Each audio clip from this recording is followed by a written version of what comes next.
Joining us now to weigh in, West Virginia Congressman Riley Moore, who is there. So, sir, welcome. Thanks for coming on Newsmax today.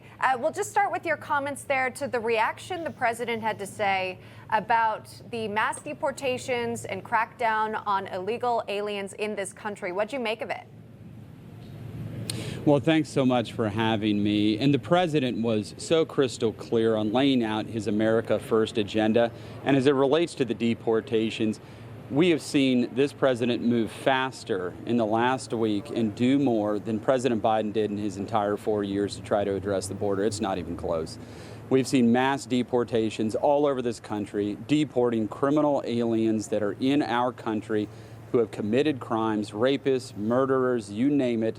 I mean, the worst of the worst. And he is making this country safe again. And I will tell you, as an appropriator on the House Appropriations Committee, I am going to do everything that I can to guarantee President Trump has all the resources he needs to continue these mass deportations.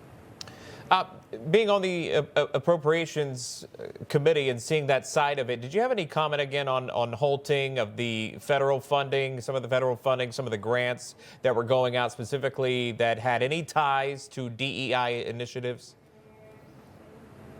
Well, yes. I mean, look, we've seen this at the State Department. We've now seen OMB put that letter out that you just mentioned. And what President Trump and his administration are trying to do is trying to level set and understand exactly what is going on and halt all of the woke nonsense that's been infiltrating our federal government and really get a grip on this and spending the dollars the way that they're intended to be spent and not for indoctrination, not for pushing a left-wing agenda. So I think this makes a lot of sense what the president is doing. We saw this happen at the State Department, Secretary of State Marco Rubio halting foreign aid. We're trying to level set here. So I think this is a very good move by President Trump and his administration.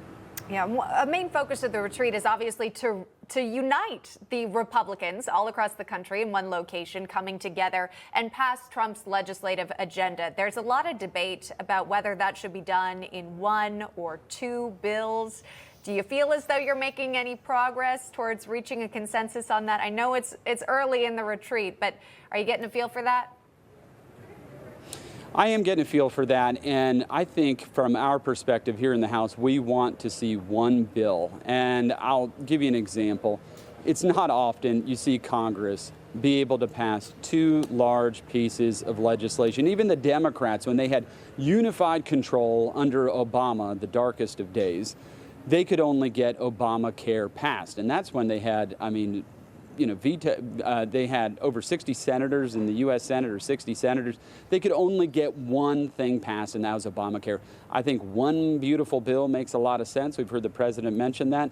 But at the end of the day, we have to deliver on the agenda and the mandate that President Trump has, and he won in this election. All right. We appreciate the time of West Virginia Congressman Riley Moore joining us from that Day 2 GOP retreat. Thank you, sir.